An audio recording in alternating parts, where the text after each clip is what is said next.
Yap yo.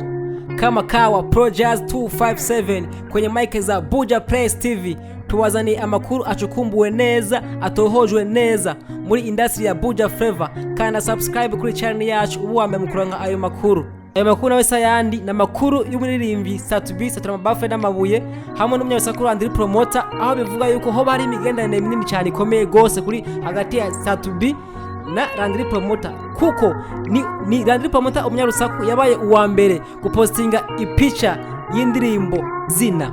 Mbe ayo makuru ayakura hehe? Mbe nk'umuntu yo kwibaza igituma ayo makuru ari uwa mbere nka kuyaronka kubare imigendanire kanaka, ico niko cyo kwibaza. Rero nka Projazz nabazaniye ayo ma feedback turonka kubegira Isatura, aho bivuga ko ari indirimbo ibishe kumvirije No Love na Feel Love, ngo Izina yo iragaragara ko iri nyuma par rapport y'izindi ndirimbo Sabi amaze imisi akora. So guys, yari Projazz mwari kumwe bana yandikana kumbuga ngukana bumenye mu kwandika Buja Press TV muko yashe ahantu hose. Yebab